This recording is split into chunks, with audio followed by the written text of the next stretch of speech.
ஆனாலும் எந்த விதத்துலையும் அவங்க அந்த பந்தா இல்லாமல் எல்லாத்தையும் அன்பாக பழகுவாங்க, பண்பாக பழகுவாங்க, எல்லாரையும் ஒரே மாதிரி கவனிப்பாங்க. அவங்க வீட்டில் ஷூட்டிங் வந்தால் கூட மோரும் புதினாவும் கலந்து அவங்க தான் முத பழகி கொடுத்தாங்க சினிமாவுக்காக. நல்லவங்க தான் அவங்களும் சரி. விஜயகுமார் மஞ்சுளானா இன்னைக்கும் எல்லார்ட்டையும் அன்பா பண்பா எந்த கௌரவம் பார்க்காம இந்த தலகணம்லாம் பழகுவாங்க. டிவியில் அவங்க காலமான செய்தி கேட்டால் என்னால் கண்ட்ரோல் பண்ண முடியல. ஏன்னா இன்னமும் எங்கள் கூட எல்லாருமே இந்த சினிமா உலகத்தில் எல்லா மக்கள்கிட்டையும் பழகிட்டு இருக்காங்கிற எண்ணங்கள் வரும்பொழுது எனக்கு என்ன சொல்கிறதுன்னு தெரியல அவங்கள பற்றி. அதுவும் இல்லாமல் அவங்களுக்கு மஞ்சுளா அவர்களுக்கு 3 பேரும் பெண் குழந்தை தான். பெண் குழந்தை அவங்க வளர்ந்த ஆம்பளை பிள்ளை மாதிரி வளர்த்தாங்கிறதா எனக்கு இன்னும் கண்கூட எனக்கு இருக்குது. அவங்க அகால மரணம் அடைஞ்சிருக்காங்கன்னு கேள்விப்பட்ட உடனே என்னால் என்ன பண்ணுறதுன்னு தெரியல. அவரை பிரிந்து வாழும் குடும்பத்தாருக்கு நான் ஆழ்ந்த நன்றி, அதாவது நன்றிங்கிறேன், அனுதாபத்தை தெரிவித்துக் கொள்கிறேன். என்ன பேசுறேன்னு எனக்கே தெரியல. மன்னிச்சு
உயிரோடு இருக்கும்போது எல்லாரும் பார்க்கறது பெரிய விஷயம் இல்லை. ஒருத்தரோட ஒரு மனிதரோட மறைவுக்கு அப்புறம் பார்க்கறது தான் அவங்க மேலே எவ்வளோ பிரியம் எல்லாரும் வச்சுருக்காங்கங்கிறது எல்லாருக்கும் தெரிய வருது. அந்த பிரியத்தை நம்மளும் மனசார காட்டுறோங்கிறது. அந்த வகையில் அம்மா மஞ்சுளா அம்மா எல்லாருக்கூடையும் நல்ல பழகக்கூடிய ஒரு நல்ல மனிதர், எல்லாரும் நல்லா இருக்கணும்னு நினைக்கிறவங்க. அந்த காரணத்தால் தான் நீங்கள் பார்த்தீங்கன்னா இப்போ அத்தனை பேரும் திரையுலகத்தில் அத்தனை பேரும் திரண்டு வந்திருக்காங்க. அப்பா கூடயும் எங்கள் அம்மா கூடயும் ரொம்ப க்ளோஸாக பழகக்கூடிய ஒரு நல்ல ஒரு நண்பர்னே சொல்லலாம். அந்த வகையில் இன்றைக்கி அண்ணன் விஜயகுமாரும் அவரோட குடும்பத்தாரும் அவரை இழந்து கிடக்கும்போது பார்க்கும்போது ரொம்ப ரொம்ப ரொம்ப ஒரு துக்கமான ஒரு விஷயமா இருக்குது. அவரோட ஆத்மா சாந்தியதை ஆண்டவனை வேண்டிக்கிறேன். ஒரு நல்ல மனிதர்கள். அது மட்டும் இல்லாமல் 70 கவர்ச்சி கண்ணின்னு சொல்லலாம். அதுக்கு மேலே நல்ல நடிகர்னு சொல்லலாம். அப்படிப்பட்ட ஒரு நல்ல மனிதராக நல்ல நடிகராக இருந்தாங்க. நம்ம எல்லாரும் அவங்கள வந்து ரொம்ப மிஸ் பண்ண போகிறோம். தேங்க்யூ.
வெளிநாட்டிலேருந்து இரவு வந்த உடனே மஞ்சுக்காவுக்கு உடம்பு சரியில்லைன்னு சொன்னாங்க.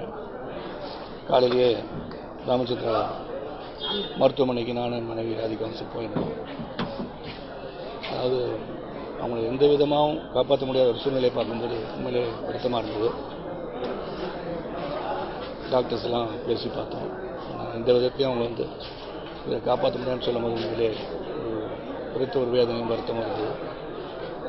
அதன் பிறகு வீட்டுக்கு வந்தோடனே இன்றைக்கி ப்ரெஷர் லோவாக இருக்குது, இறங்கிட்டே இருக்குது, ஆர்கன்ஸ்லாம் ஃபெயில் ஆகுதுன்னு சொன்னோடனே பெரிய வருத்தம். அது என்னென்னா மஜிகா வந்து எனக்கு ஒரு சகோதரி மாதிரி. அவங்க வந்து என்னுடைய வளர்ச்சியும் சரி, என் குடும்பத்தில் ஒருத்தராக இருந்து, அவங்க மட்டும் இல்லை விஜயகுமார் இல்லை, எனக்கு ஒரு உறுதுணையாக இருக்கிறவங்க சரி, அவங்க குடும்பத்துக்கு நான் ஒரு உறுதுணையாக இருந்திருக்கேன். வீட்டில் ஒரு குடும்பத்தில் ஒரு சகோதரி இழந்ததாக தான் நான் நினைக்கிறேன். இந்த மஜிகா வந்து சச் ஸ்வீட் பர்சன். அது அவங்க வந்து எல்லாரையும் அரவணைச்சு அன்போடு எல்லாரும் நல்லா இருக்கணும்னு நினைக்கிற ஒரு நல்ல ஒரு உள்ளம் கொண்டவர் தான் மஜிகா. அந்த முதல் ரிக்ஷாக்காரன் வந்து அவங்க நடிக்கும் போதெல்லாம் புரட்சி தலைவருடைய மிகப்பெரிய தீவிர ரசிகன் தான். அப்போ வந்து இவங்க நடிக்கும் போது அப்போலேருந்து மஜிகா பார்த்து, அதுக்கப்புறம் நான் கலை உலகத்துக்கு வந்த பிறகு என்னுடைய வளர்ச்சியில் மஜிகாவுக்கு ஒரு பங்கேற்குன்னு சொன்னதுக்கே ஆகாது. உண்மையிலே கலை உலகம் நல்ல ஒரு சிறந்த ஒரு உள்ளத்தை இழந்து விட்டு தான் சொல்லணும். நடிகை ஒரு பக்கம் இருந்தாலும் சகோதரி பெரிய இழப்பு. ஏன்னா அவ்வளோ எல்லாரையும் அரவணைச்சு கொண்டு போகிற முஜிகா அன்றைக்கி இல்லைன்னு நினைக்கும் போது காலையில் வந்து விஜயகுமார் அந்த வேதனையை பார்க்கும்போது மிகப்பெரிய ஒரு வருத்தமாக இருக்குது. வெரி பிக் வாய்டு இன் ஆர் ஃபேமிலின்னு சொல்ல முடியும். எங்களுடைய குடும்பத்தில் ஒரு சகோதரி இழந்த ஒரு வேதனை தான் எனக்கு.